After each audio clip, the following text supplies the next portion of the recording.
The wind rolling over the highlands of Yorkshire that evening carried a cruelty carved from winter itself, slicing across the moors and slamming against the stone facade of Hawthorne Hall as though determined to penetrate the heart of the manor's master. The estate, vast and imposing in its stark symmetry, stood like a quiet sentinel against the darkening sky, solemn, unyielding, almost severe in its grandeur. It was a perfect reflection of the man who commanded it. The Earl of Ravensshire, Alistair Hawthorne, walked through his corridors with the rigid posture of a soldier and the impenetrable composure of a judge. Tall, meticulously groomed, and dressed in a dark coat that fit him with military precision, he carried an air that struck silence into whichever room he stepped. There were rumors, many of them whispered by trembling voices, that the Ruthless Earl had never once smiled in public since returning from the Peninsular Wars. Others insisted his heart had been left somewhere on a battlefield in Portugal, buried beneath the shouts and gunpowder of his youth. Whatever the truth, no servant would dare to ask. Hawthorne Hall moved around him with respectful quiet, as though the entire house understood that disrupting his thoughts might be dangerous. But on that evening, the Earl was not looking for silence. He was looking for his wife, Lady Eleanor. More difficult to face than any adversary, more unpredictable than the battlefield, more quietly devastating than any political rival.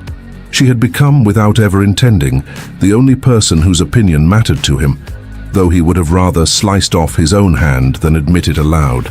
As he walked through the dim corridor of the East Wing, her wing, his boots echoed softly on the polished floors, though even their sound seemed muted, restrained, as if the house itself feared intruding on the tension simmering within him. Light flickered along the walls from the golden sconces, casting shifting shadows across his face, sharpening the already severe angles of his jaw. He paused before the door of the music room when he heard it. A melody, tentative at first, drifting like a fragment of memory. It was soft, melancholic, almost fragile. Each note fell with a bittersweet resignation that pierced deeper than any blade could. She was playing the piano.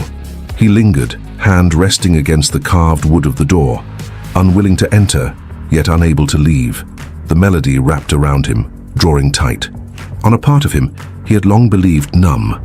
Music had never moved him, not as a boy, not as a man, and certainly not as an earl with the weight of lands and a name to uphold.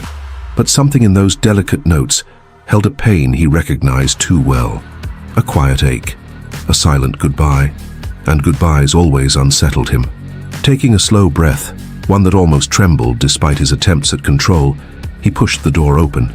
The warmth of the music room enveloped him immediately. Soft candlelight from several candelabras painted the wooden floors in amber hues, reflecting faintly on the polished piano. Through the tall windows, the storm raged outside, beating rain furiously against the glass. Eleanor sat at the instrument, her back straight, her posture elegant yet weary. Her reflection in the oval mirror above the piano revealed her expression, serene, but with a sadness so deep it seemed stitched into her very breath. Her chestnut hair was arranged loosely, strands escaping to frame her face, giving her an air of gentle vulnerability that always inexplicably made something in him tighten. She did not turn when he entered, or perhaps she knew he had come and simply no longer wished to acknowledge it. Alistair approached with the measured steps of a man accustomed to commanding attention, yet for the first time in years he felt uncertain, as though he were intruding in a space that no longer belonged to him. He stopped beside the piano. "That melody," he said, his tone low, composed but with an undercurrent he could not entirely conceal. "I do not recognize it." She continued playing for several seconds, neither hurried nor interested in his presence. When the final note at last faded, she allowed her hands to rest gently on the keys, shoulders still and breath quiet. "It is not a melody," she replied, without looking at him. Her voice was soft but steady. "It is a thought." The word struck him in a place he rarely allowed anyone to reach. A thought. Her thoughts had once been shared with him, hesitantly at first, then openly, tenderly, during the early days of their marriage when he had allowed himself to believe that companionship was possible, that peace was possible, that he, even with all his scars, could be a husband of some worth. But those days had slipped through his fingers, and he had been too proud or too broken to reach for them again. He studied her carefully now, noting the slight tension in her jaw, the faint quiver of her fingers as she withdrew them from the piano. "You have been distant," he said at last, the accusation slipping out sharper than intended. She finally rose from the bench, slowly, gracefully, like someone carrying a weight unseen. "And you have noticed," she replied, a quiet astonishment in her tone, as though she had long believed her absence would pass unnoticed. Her eyes lifted to his. It struck him, a blow, swift and merciless, because her eyes, those warm, expressive eyes that once sought him even in crowded rooms, were now cold, detached, the way one might look at a stranger, or worse, a disappointment. He felt a strange tightness in his chest, but mastered it instantly, wearing his customary mask of aristocratic indifference. "You spend less time in my company," he said, choosing his words carefully, deliberately. "Less time in this house." Her lips curved into a faint, bitter smile. "In your company," she repeated, almost whispering. "Alistair, you have not truly been present in this marriage for months." His jaw flexed. He despised accusations. He despised being wrong even more. And the worst part, she was right. He had drifted away, into work, into politics, into the comfort of silence, into anything that kept him from confronting the parts of himself he did not wish to show her. But he could not say that. Pride forbade it. "What would you have me say?" he asked, his voice restrained, almost painfully controlled. She looked at him as though searching for a man she could no longer find. "Say something real," she murmured. "For once. Say anything that is not duty or obligation. Say that you feel anything." His throat tightened. Emotion was not a language he spoke. He turned slightly, glancing out the window at the storm, grasping for the cold comfort of the world outside. And when he looked back, she had already stepped away from him, moving toward the door. "Eleanor," he called, more sharply than intended. She paused.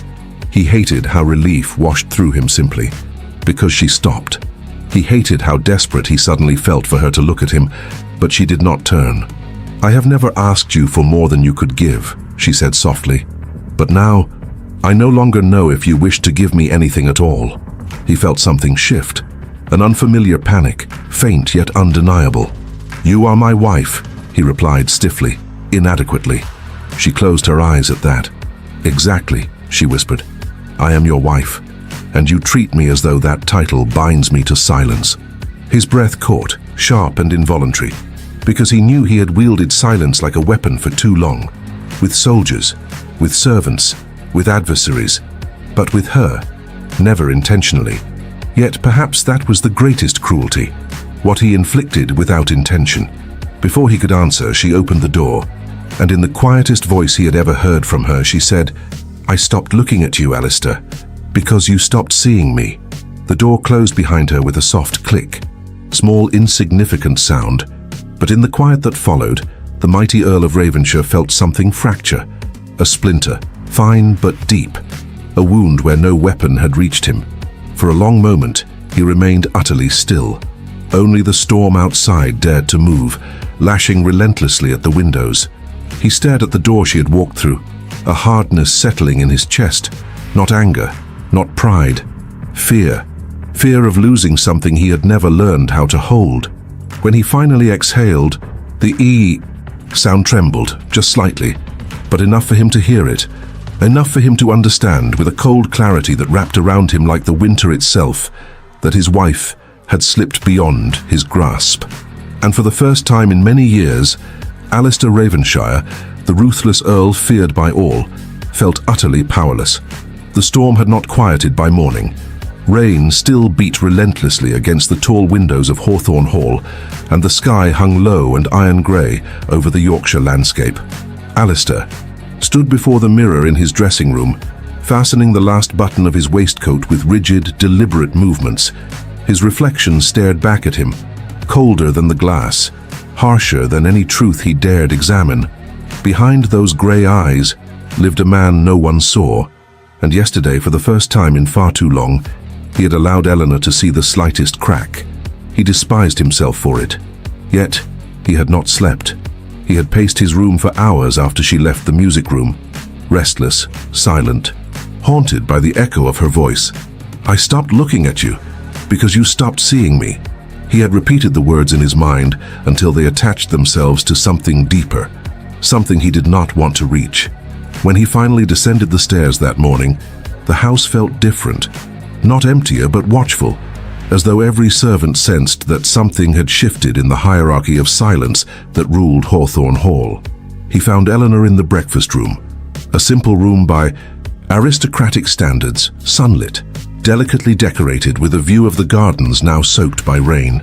She sat beside the window, a cup of tea untouched before her, eyes lost in the grey morning outside. Her posture was calm, and from a distance she could have appeared serene, but he had learned to see her more clearly than he pretended. Her shoulders carried a stiffness that made something in him recoil. She didn't look at him when he entered. That, more than anything, struck him.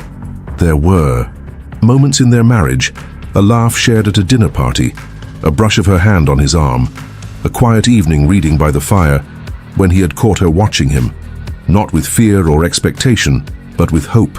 A hope he had allowed her to nurture, and a hope he had then crushed slowly, silently, unintentionally. He poured his own tea and sat opposite her. Several seconds passed. He waited for her eyes to lift. She did not oblige. It unsettled him more than he cared to admit. "You are awake." "Early," he said, forcing a tone of polite normalcy. "Yes," she murmured, her voice barely rising above the rain outside. "You slept poorly?" he asked. "I did not sleep at all." He stiffened, fingers tightening around the porcelain cup. His instinct was to respond with logic, with the cold efficiency that had served him well in every negotiation, every battle, every political dispute. But logic was useless here, so he said nothing.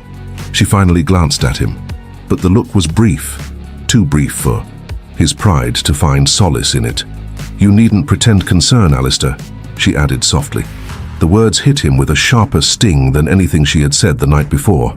"I do not pretend," he replied, perhaps too quickly. She sighed, a delicate exhale that carried resignation rather than irritation. "You may not intend it, but your silence feels like pretense." Silence. His oldest ally, now turned traitor. He leaned back in his chair, a muscle twitching in his jaw. She did not know, could not know, what silence meant to him, what it had once protected him from, what it still shielded. "You think I am unfeeling," he said. "I think you are afraid to feel," she corrected. Something cold and sharp unfurled in his chest at that. Fear. That word again. He rose abruptly, needing movement, needing space to breathe. The chair scraped against the floor. Eleanor flinched, not in fear, but in weariness. That was worse. He turned his back to her. "Eleanor," he paused, unable to continue, because the next words lay in territory he had not crossed in years.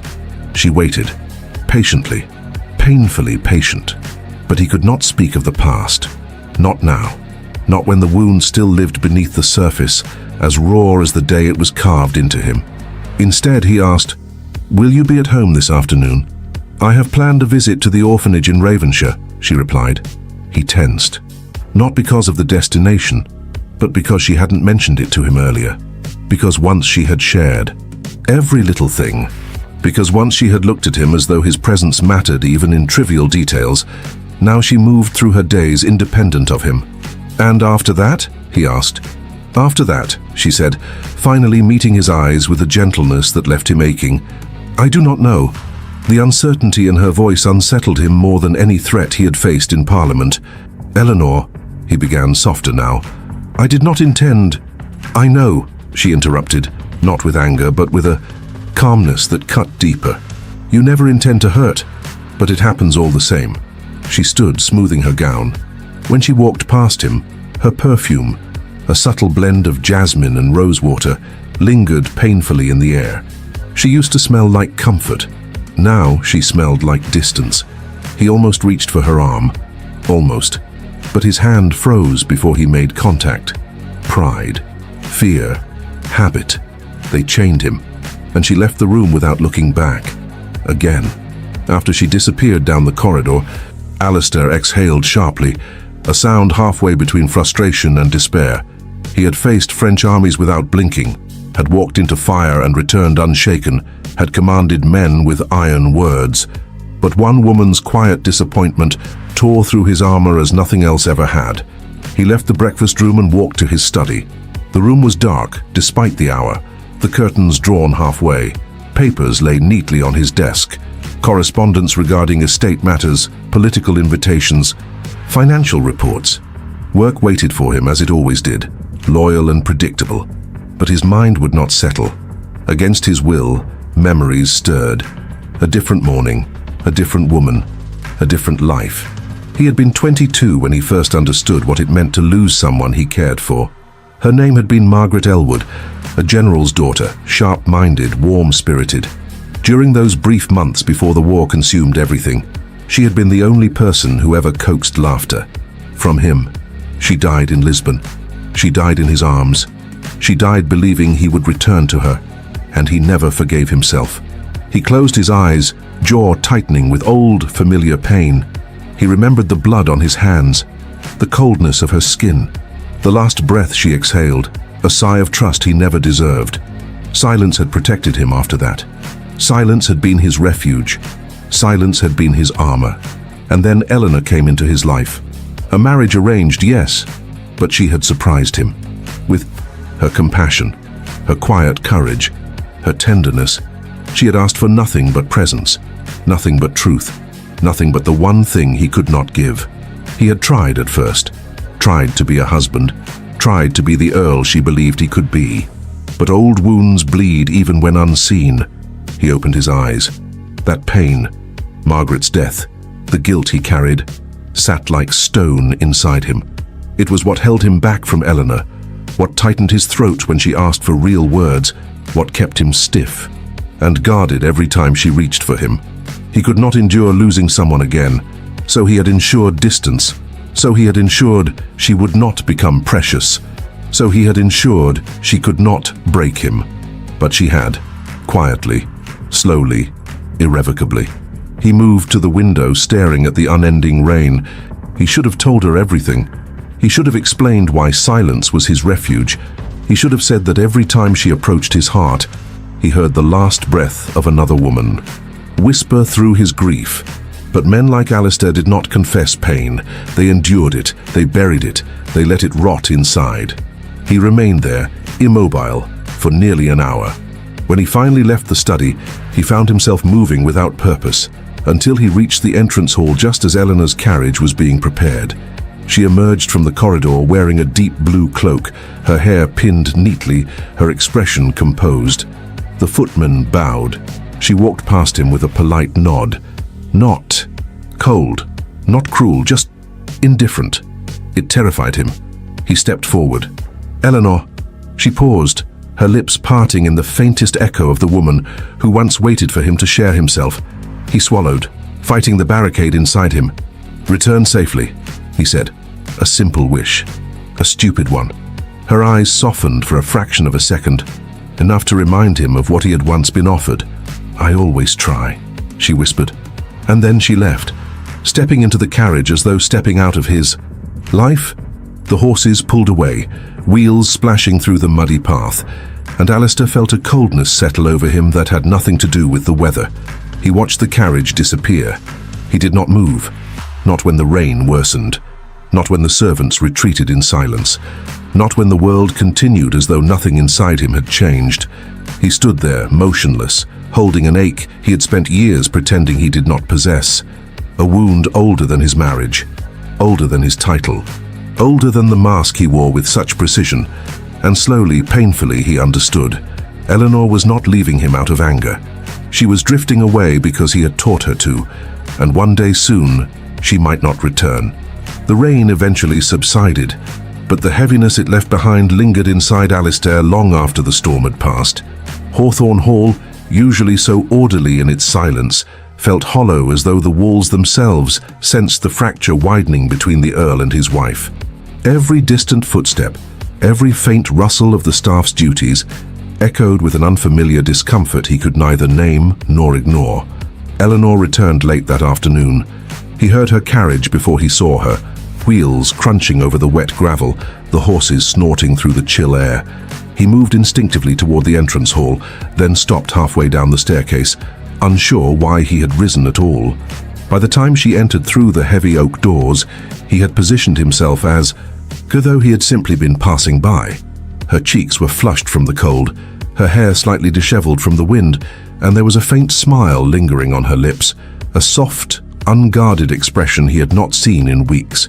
She carried a small parcel wrapped in cloth, and her gloves were lightly stained from the orphanage gardens. She looked alive, not because of him, but despite him. He should have been relieved. Instead, an unwelcome sensation gripped him, tight, low, and irrational. Something like possessiveness, something like fear, something dangerously close to longing. "Did the visit go well?" he asked, aiming for casual indifference. "It did," she replied, and for the first time that day, she met his eyes directly. Her smile, though gentle, did not reach them fully. The children seemed in good spirits. He nodded, unsure what else to say. How did one speak to a woman who had once looked at him with affection, and now regarded him with polite distance? He wanted to hold her gaze. He wanted to ask her why she smiled for strangers but not for him. He wanted to undo years of silence with a single confession. Instead, he stepped aside, letting her pass. It was only after she disappeared up the staircase that he realized he was gripping the banister as though steadying himself. Later, as dusk bled into night, an invitation arrived. Lady Pennington's Winter Ball, an event of considerable prestige, expected to gather the finest names of the season. Eleanor had been looking forward to it for months, though lately she had spoken little of any social gathering. Alistair, for his part, disliked such events. Too many people, too much pretense, too many opportunities for masks to slip. But when Eleanor approached him that evening, holding the embossed card between delicate fingers, he understood immediately that she intended to go with or without him. "Will you accompany me?" she asked, her voice calm, unreadable. He hesitated. Too long. Long enough for something inside her to dim. "If you prefer to decline," she began. "No," he interrupted, sharper than he intended. "I will accompany you." She nodded, neither pleased nor disappointed, and in that simple gesture, he felt the weight of a man watching something precious slip beyond reach. The night of the ball arrived with an unforgiving cold. Carriages lined the drive of Pennington Manor, lanterns illuminating ladies wrapped in silk and velvet, gentlemen in tailored evening coats, and musicians, whose instruments carried warm melodies into the crisp air. Inside, chandeliers glittered overhead like constellations suspended from the heavens. Voices mingled in lively conversation. Laughter rippled through the ballroom, accompanied by the distant rhythm of violins tuning up near the stage. Eleanor looked radiant. She wore a gown of soft ivory that fell gracefully to the floor, adorned with delicate embroidery that caught the light with every breath she took. Her hair was pinned elegantly, a few curls framing her face in a way that softened her already gentle features.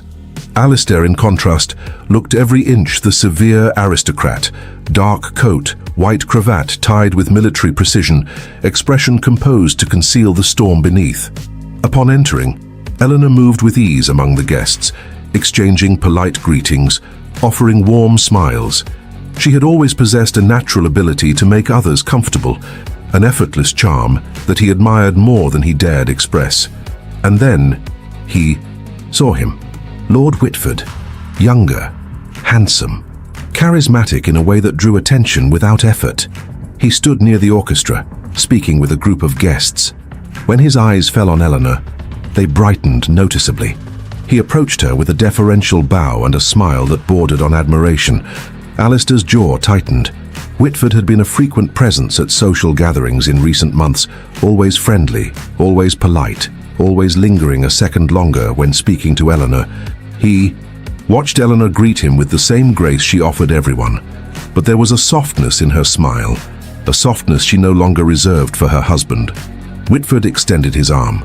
"Lady Ravenshire, may I request the honor of the first dance?" Alistair felt something cold and violent twist inside him. Before Eleanor could answer, Whitford glanced toward the Earl, waiting for his consent with impeccable manners. It infuriated him. Eleanor looked at Alistair then, truly looked, as though giving him one last chance to claim what was his, to speak, to say something real. He opened his mouth. Nothing came out. His silence, his accursed, habitual silence, rose like a wall between them. Eleanor turned back to Whitford. "Of course," she said softly. "It would be my pleasure." And with that she placed her hand into another man's. The music began, a sweeping waltz that filled the ballroom with warmth, and Alistair stood rooted in place as he watched Whitford guide her onto the dance floor. She moved with grace, her dress swirling, her laughter soft and genuine. It struck him like a blow. She had not laughed like that in his presence for months. As the waltz progressed, Alistair's grip on his glass tightened until his knuckles whitened. He felt the eyes of the room upon them, upon him. Whispers stirred like restless winds. "Lady Ravenshire dances beautifully tonight. She seems happier than before." And the Earl? Look at him. He seems carved from stone. He turned away, unable to endure more. But the music followed him, taunting him with every turn, every note, every echo of Eleanor's laughter drifting across the room. When the dance ended, Whitford escorted her back, slowly, deliberately, offering her his arm with a tenderness that was far too familiar. Alistair intercepted them. "Enjoying yourself?" he asked Eleanor. The words cold, clipped. Eleanor studied him with a calm he found unbearable. "It is a pleasant evening," she replied simply. Whitford cleared his throat, politely. "Ravenshire," he greeted, inclining his head with respectful courtesy. "Your wife is an exceptional dancer. I thank you for allowing me the honor." Alistair forced a tight nod. His throat felt constricted, his chest tight with something dangerously close to jealousy. Whitford glanced at Eleanor once more, then at Alistair. "If you will permit me, I would like to request another dance later." "No," Alistair said immediately, surprising even himself. Whitford blinked. "I beg your pardon?" "You have had your turn," Alistair replied, his voice dropping to a low, controlled growl. "That will be all for the evening." Eleanor's eyes widened slightly, not in fear, but in disbelief. Whitford looked between them, searching for any hint of jest. Finding none, he offered a stiff bow. "As you wish," he said before retreating. Eleanor remained silent until Whitford was out of sight. Then she spoke, softly, firmly. "You embarrassed him." "I prevented impropriety," Alistair countered. She shook her head. "There was no impropriety. You seemed rather engaged." "I was dancing," she said, her tone cooling. "Something a married woman is allowed to do when her husband refuses to." His chest tightened further. "I do not refuse," he said, though his voice lacked conviction. "When was the last time you danced with me, Alistair?" He had no answer. Her expression softened, but not with tenderness, only sadness. "You push me away, and then you resent me for filling the emptiness you created." He felt the words strike deep, but before he could respond, she stepped back. "I need some air," she murmured. She walked toward the terrace doors, disappearing into the moonlit garden outside. The cold night air swept in for an instant before the door closed behind her. Alistair remained where he was, fighting a torment he had never allowed himself to acknowledge. The jealousy he felt was not petty. It was primal, a raw, burning fear that another man could see her, really see her, while he stood paralyzed by pride. When he finally exited into the garden, he found her standing alone beneath a stone archway, wrapped in the soft glow of lantern light. Her breath rose in little clouds against the cold night, and her hands were clasped before her, as though she were holding herself together. He approached slowly. She did not turn. He stood beside her, staring at the same moonlit gardens. After a long silence, she spoke. "Do you know what hurts most?" she asked. He swallowed hard. "Tell me." "You look at me," she whispered. "And yet, it feels as though you see everything except me." He closed his eyes briefly, as though bracing for an impact. "Eleanor, no," she interrupted gently. "Do not say my name unless you mean to change something." Something inside him cracked, but he could not break further. Not yet. Not in front of her. She exhaled softly, wrapping her arms around herself. "I cannot continue like this," she murmured. And before he could respond, before he could, tell her that jealousy had revealed to him just how deeply he had already lost her, Lady Pennington swept into the garden to retrieve a guest. Eleanor stepped back. Alistair's last view of her before she returned to the ballroom was of a woman who no longer belonged to him, not because she wished for another, but because she wished for a husband who dared to hold her.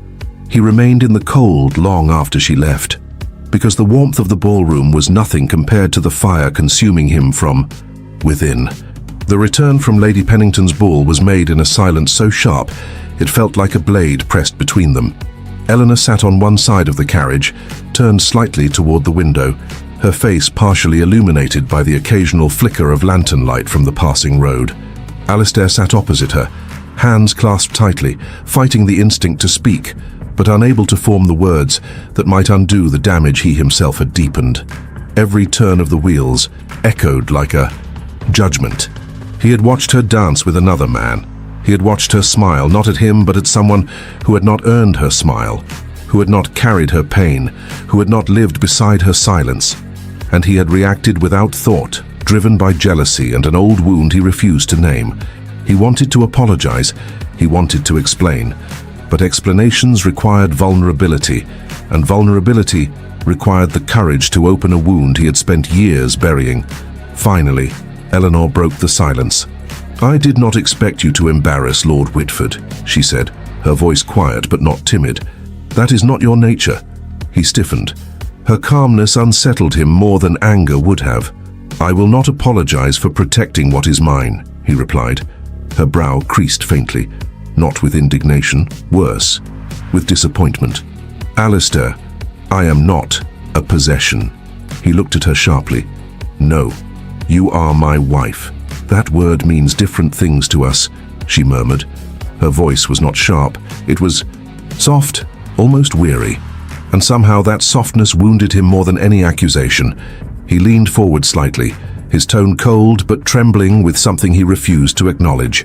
"Do you deny that Whitford seeks more than polite conversation?" "I deny nothing," she answered, meeting his eyes fully. "But I also deny that you have the right to be jealous of something you have never valued." His breath caught. For a moment, he forgot to speak, forgot to breathe. Her gaze dropped to her hands, folded neatly on her lap. "I tried, Alistair," she continued, each word a quiet blow.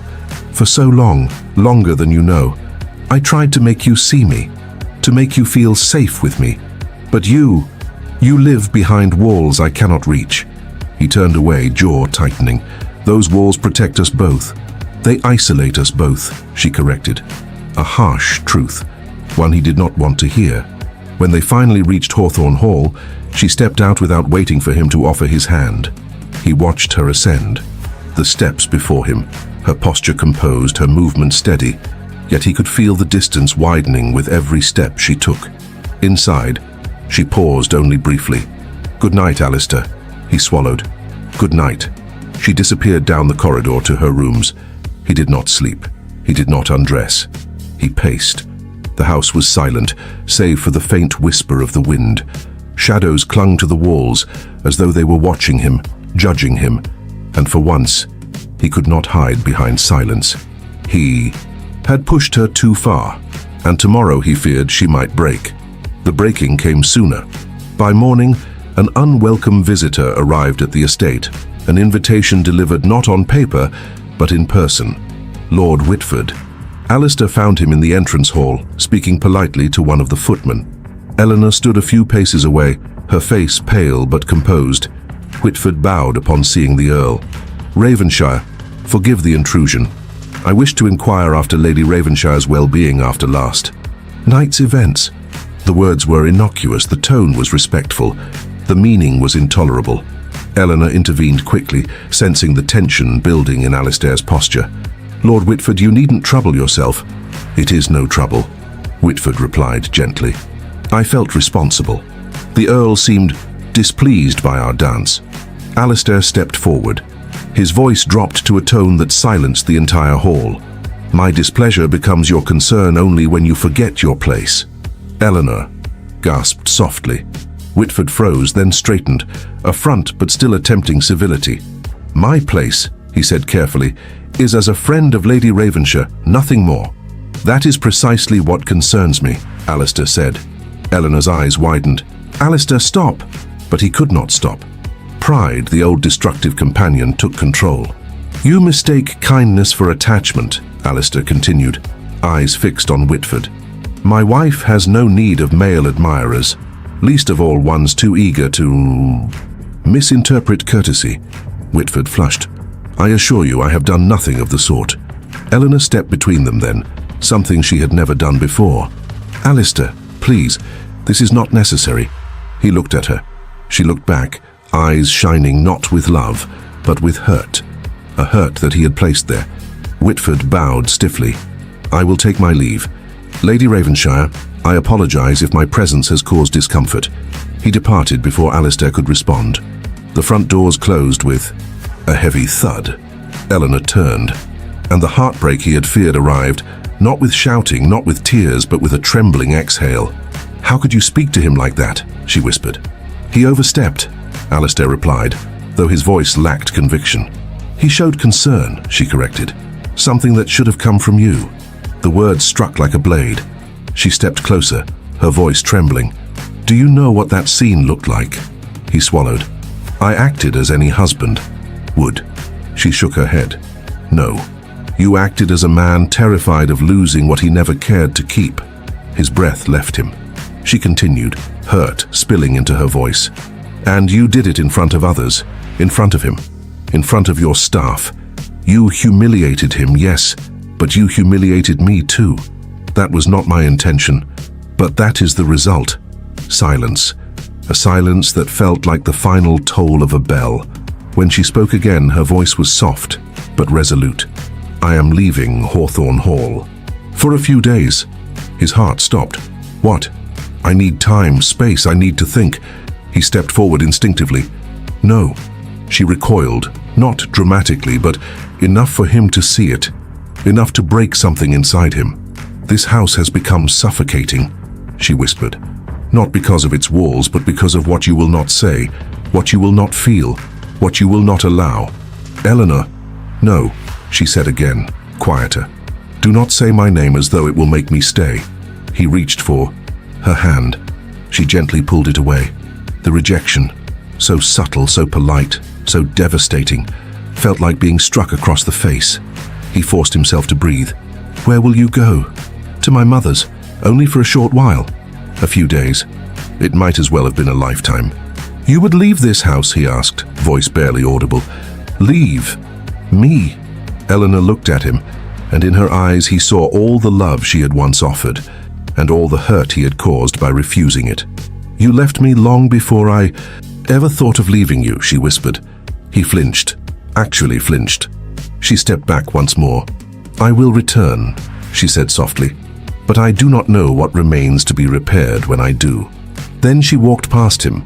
He remained frozen, breathing shallowly, as footsteps echoed up the staircase, followed by the distant sound of a door closing. He stood there long after she was gone.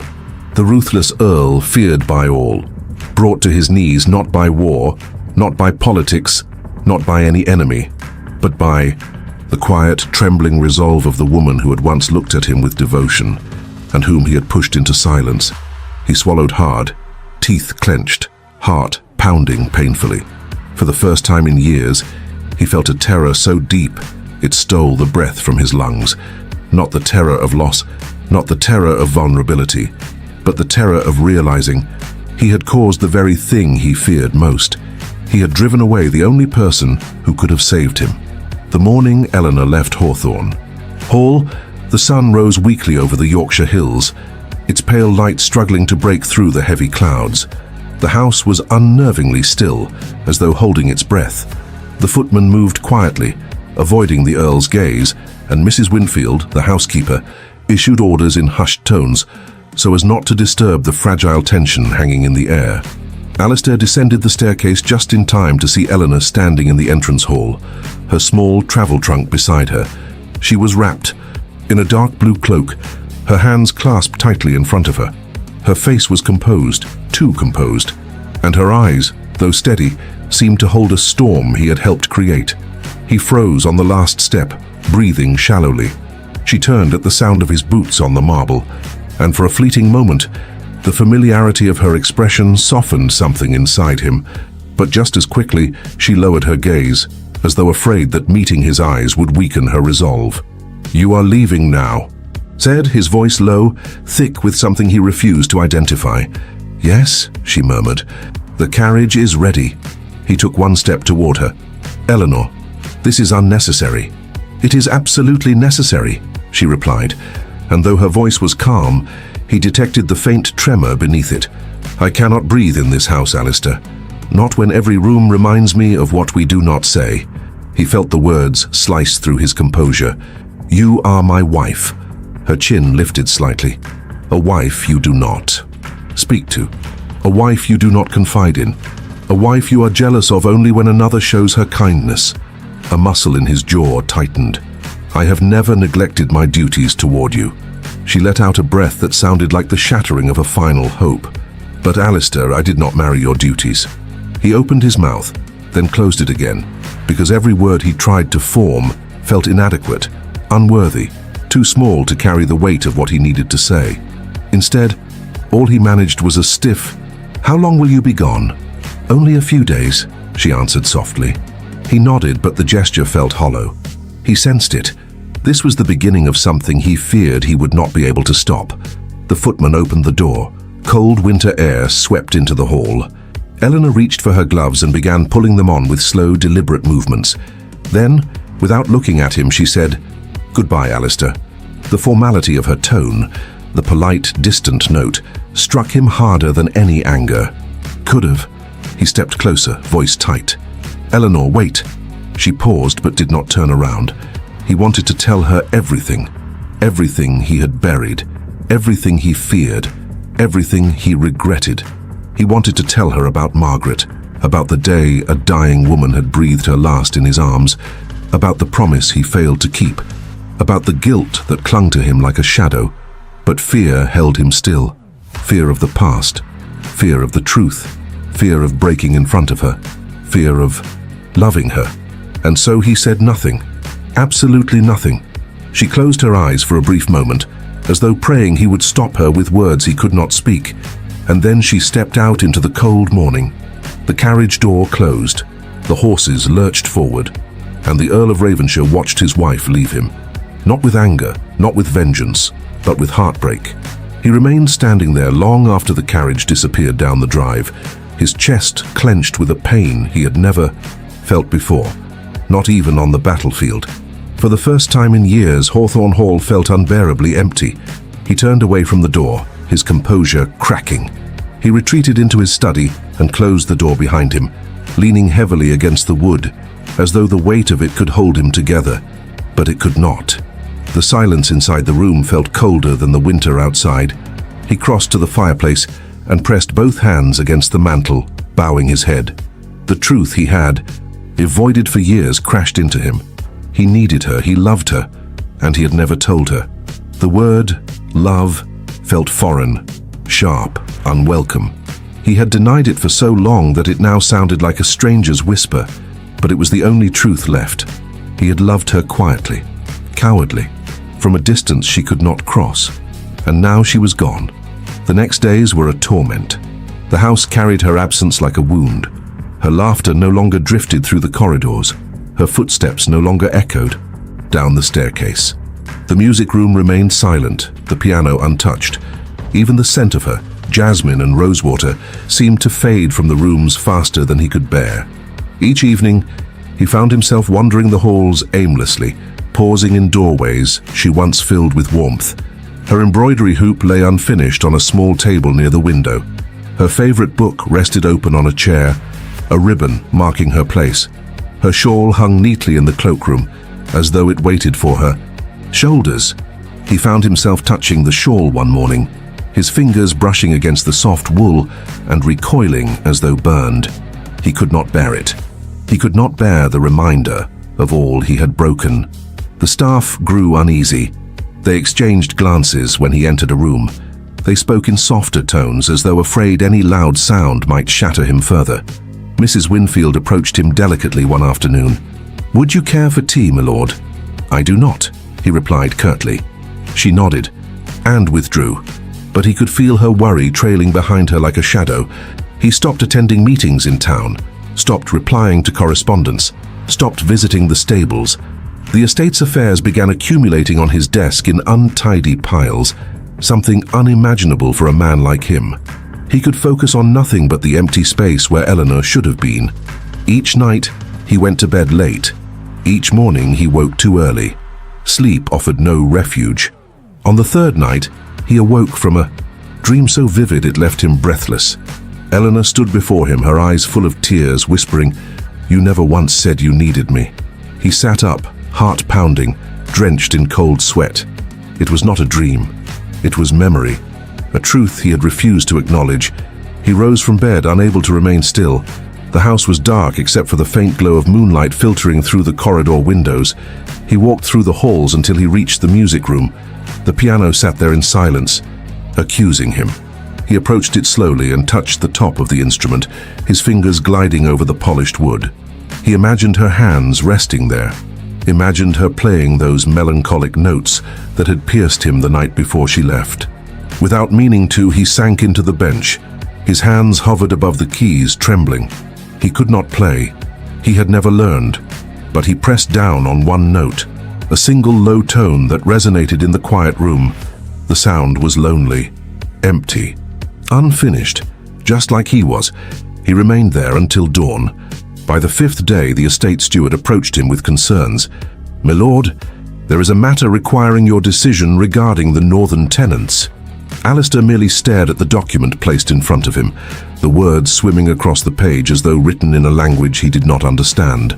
The steward cleared his throat. "My lord, perhaps you should rest, or take a trip to London to clear your mind." London. He had not considered it. The city held too many memories, most of them political obligations he loathed. But perhaps, in the chaos of London's noise, he might drown the isolation that suffocated him here. But another thought struck him. Eleanor's mother lived just outside London. If he went there, he would be closer to her, not to intrude, not to demand, but because the distance was killing him. He dismissed the steward and paced the room, mind racing for the first time in days. He could not force her return. He could not command her heart, but he could show her, finally, that he was willing to change. He sat at his desk and took up a pen, intending to write her a letter. But when he set the tip to paper, his hand shook. What could he possibly say? How could a man who had spent years hiding from emotion condense everything he felt into ink and parchment? He tried. "My dearest Eleanor." He scratched it out. "Lady Ravenshire." Too cold. Eleanor. But the words would not follow. His pride was dying piece by piece. His fear was tightening around him like a noose. His silence, the armor he had worn all his life, was now a prison. He dropped the pen, breath unsteady. There was only one thing left to do. Not write, not wait, not hope she returned from her own accord. He would go to her. He would face her.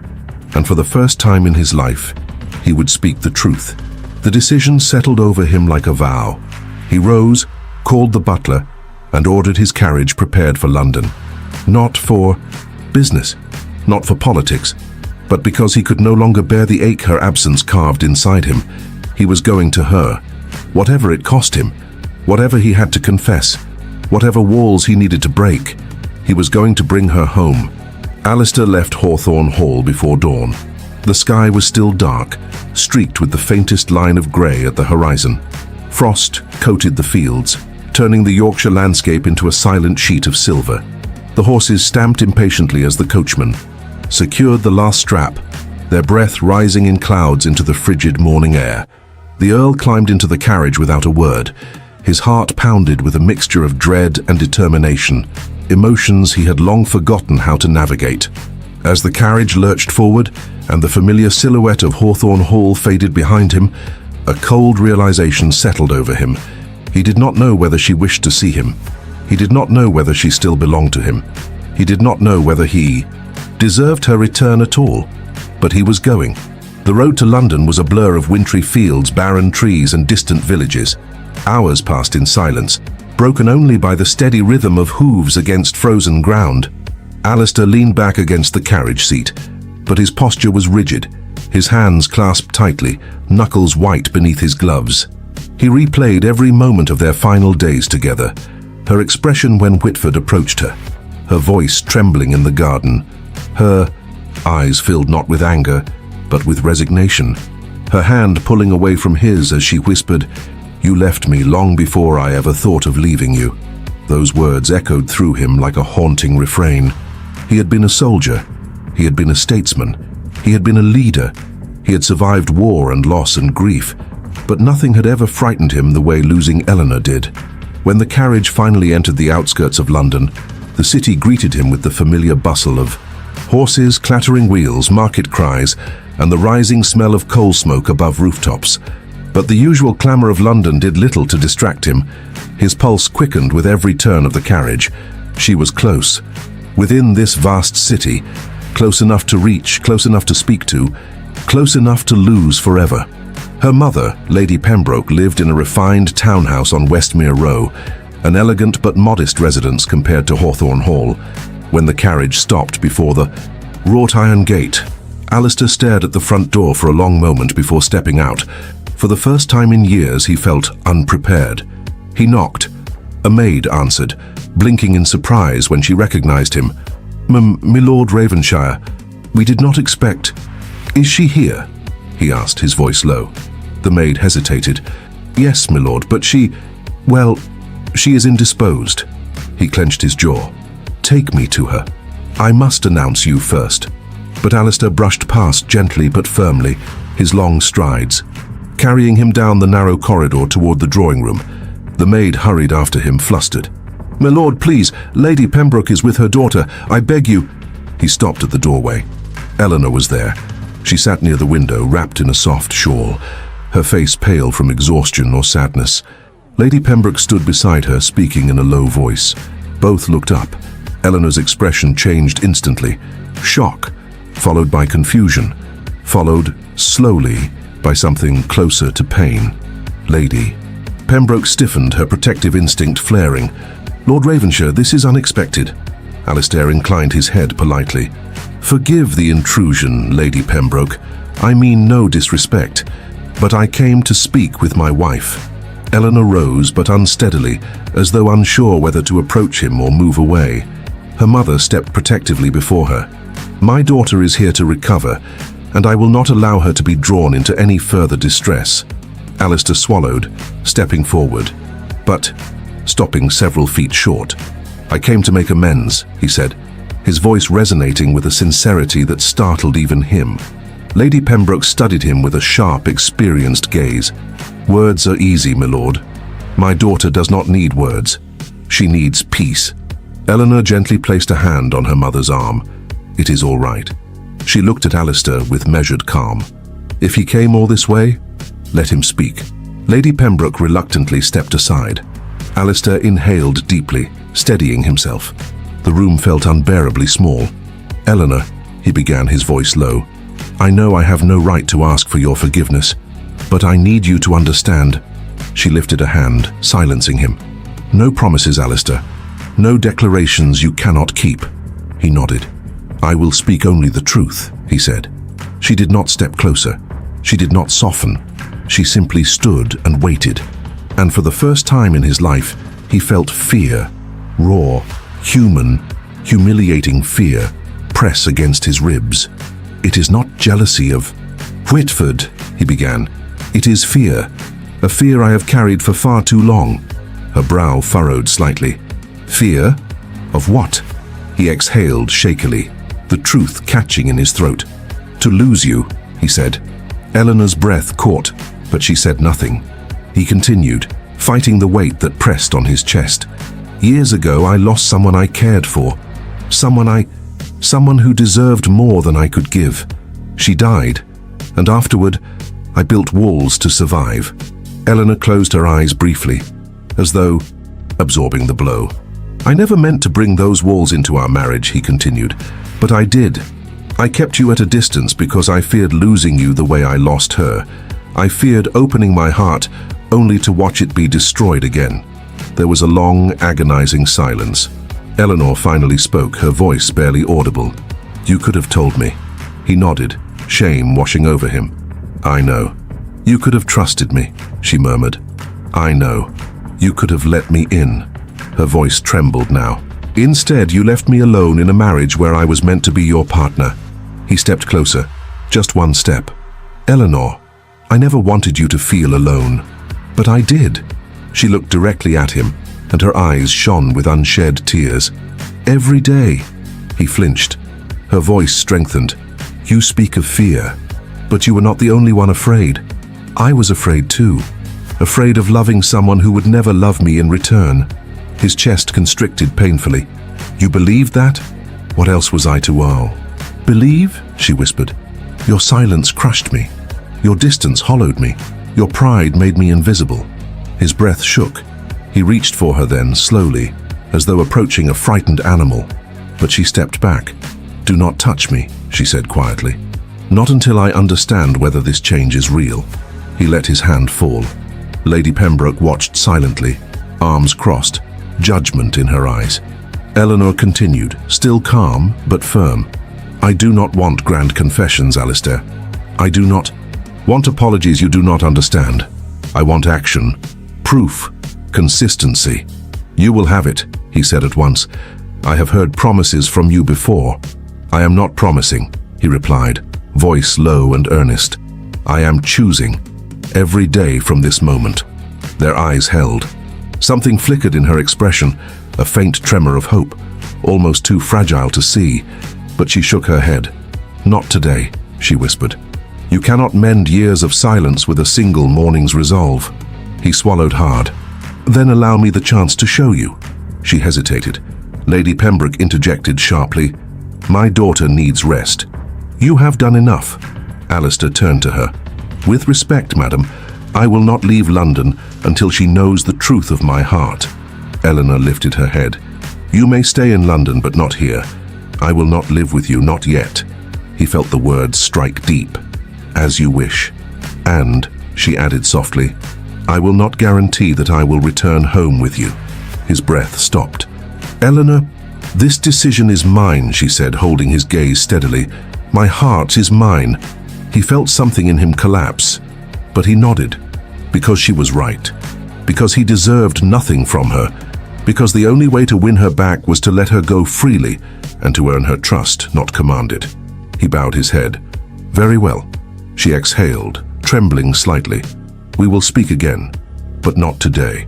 He stepped back, giving her space. He turned toward the door, then paused. His voice, when he spoke, was raw. "I will wait, Eleanor, as long as it takes." She did not respond. He walked out of the house with a dignity that cost him everything. When the door closed behind him, he felt the weight of it like a blow. Outside, the cold London air hit him sharply. He drew a deep breath, steadying himself. She had not taken him back. She had not forgiven him. She had given him nothing but a thread, a fragile, faint thread of possibility. But it was enough. He stepped into the street. He would not return to Hawthorne Hall without her. He would stay in London. He would change his habits, his actions, his way of being. He would prove himself not through words, but through deeds. Because the Ruthless Earl, feared by all, had finally found something he feared losing more than anything in his life.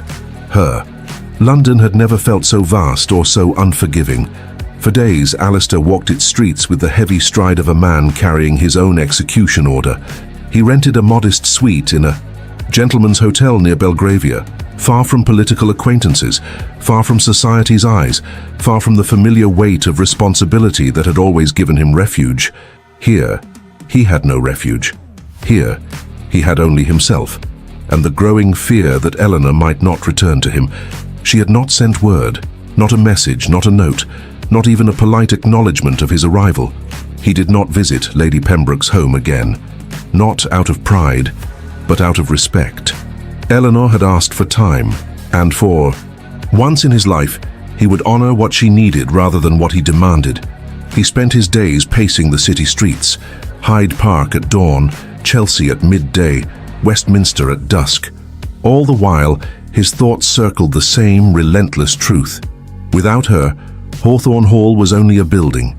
Without her, his title was only a burden. Without her, his life shrank into something small and hollow, no matter how grand it appeared from the outside. The Earl of Ravensshire, feared across Yorkshire, respected in Parliament, unshaken by war or politics, had finally discovered the one force capable of breaking him: love. Not the poetic love of novels, not the dramatic love of young men and women, but a deep, quiet, devastating love born from fear and loss, and the slow realization that he had found a woman he could not survive without, and he had almost lost her. 3 days passed, then 4. On the 5th evening, as fog rolled across the city, a soft knock sounded at his door. He froze. The knock came again, gentle, hesitant. He opened the door, and there she was, Eleanor, standing in the dim glow of the hallway lamp, wrapped in a pale shawl, her cheeks flushed from the cold night air, her hands clasped nervously before her. She looked both fragile and unshakably strong, as though wrestling with something far deeper than he could grasp. His breath abandoned him. Words nearly followed, but she spoke first. "May I come in?" He stepped aside instantly. "Of course." She entered slowly, her eyes sweeping the small room, the fireplace, the single armchair, the untouched piles of correspondence on the desk. Alistair stood near the door, uncertain whether to approach her or keep his distance. She removed her gloves with trembling fingers. "I have been thinking," she began, her voice soft but steady, "about us, about everything." Alistair's heart pounded so violently, he wondered if she could hear it. "I needed time," she continued, "to breathe, to understand what I wanted, what I feared, what I could endure." She paused. "And what I could not." He swallowed hard.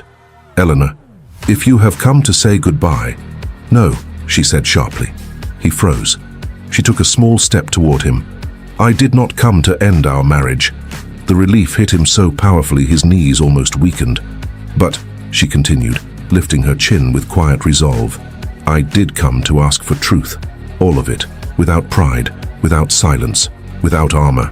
He nodded, breath trembling. "You shall have it." She hesitated, then lowered herself into the armchair by the fire. Alistair remained standing, as though afraid to come too close and frighten away a fragile mercy. "Sit," she said gently. He obeyed, taking the other chair, though he perched on the edge of it, tense as a man awaiting sentence. "Tell me," she said, "tell me why you built those walls around your heart. Tell me why you shut me out. Tell me why you looked at me with longing but never crossed the distance between us." He closed his eyes. It was time. No more hiding. No more silence. "When I was young," he began slowly, "before the war, before I inherited my father's title, I cared for someone, deeply." A shadow crossed Eleanor's face. She did not interrupt. "Her name was Margaret Elwood," he continued.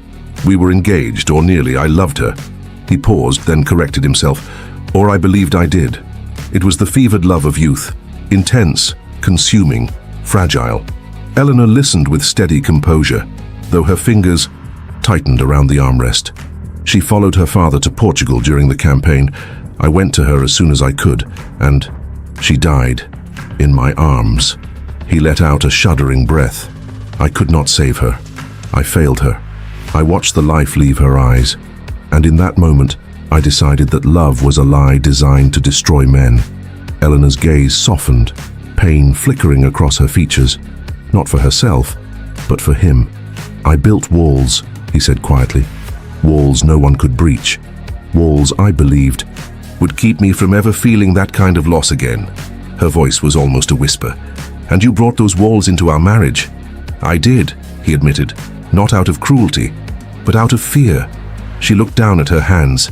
"Fear does not excuse silence, Alistair." "I know." His voice cracked. "I know." He leaned forward, elbows on his knees, hands clasped tightly. "When you came into my life, I felt something I had not felt since her, but it was different, stronger, terrifying." He inhaled sharply. "You were gentle, patient. You waited for me to speak. You reached for me when I recoiled, and I—" His voice failed. She waited. "I punished you for loving me," he whispered. and I hated myself for it. I still do. She closed her eyes, a single tear escaping despite her restraint. And when Whitford looked at you, truly looked at you, he continued, bitterness slipping into his tone, I realized how easily another man could offer you what I had denied you for years. Kindness, warmth, attention. Eleanor opened her eyes slowly. And instead of telling me the truth, she said quietly, you pushed me farther away. I know. His voice was hoarse.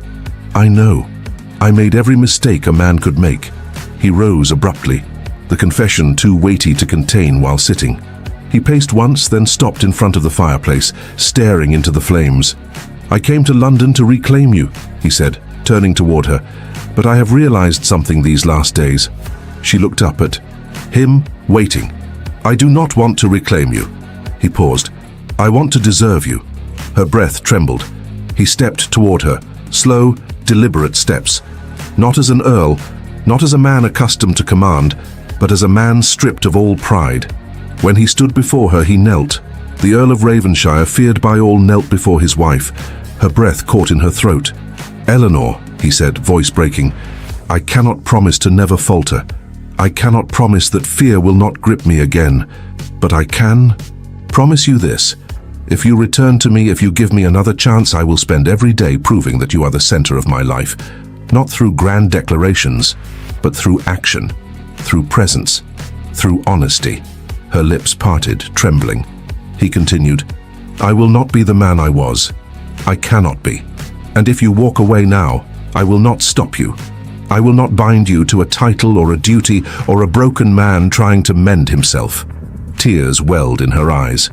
But if you stay, he whispered, I will love you quietly, fiercely, faithfully, for as long as I have breath. Silence bloomed between them, a silence unlike any they had known. Not cold, not distant, but full, heavy, alive. Eleanor slowly stood, staring down at him. Her tears fell freely now, soft, silent tears that made something inside him shatter. She reached out. Her fingers touched his face, gently, reverently, as though touching something she had thought lost forever. Oh, Alistair, she whispered, her voice trembling. That is all I ever wanted. Not perfection, not certainty, just you, as you truly are. He closed his eyes, leaning into her touch. She stepped closer and lowered herself to kneel before him. Their foreheads met. For a long moment, neither spoke. They simply breathed the same air, the same trembling relief. Finally, Eleanor cupped his face in both hands. Yes, she whispered. Yes, Alistair, I will come home with you. He exhaled sharply, a breath that sounded like a man returning from war. She continued softly, but you must keep speaking, keep reaching, keep choosing us, do you understand? He nodded against her forehead. I do, and you must let me love you, she murmured, fully, without restraint, without walls. He swallowed. I will try. You will succeed, she whispered, because now you know what it costs to lose me. He pressed his forehead more firmly to hers, the emotion in his chest overwhelming him. I will never lose you again. She leaned into him, her arms slipping around his shoulders, and he pulled her into a trembling embrace, an embrace that felt like the beginning of a new life. Outside, London fog curled around the lampposts like ghostly ribbons. Inside, in that modest room, two broken, flawed, silent hearts found one another again, not through grand passion, but through truth and tears, and a confession long overdue. They stood together, hands intertwined, and for the first time since their marriage began, the Earl of Ravenshire looked at his wife, truly looked, and she looked back, not with fear, not with disappointment, but with a love that promised a future neither had dared imagine.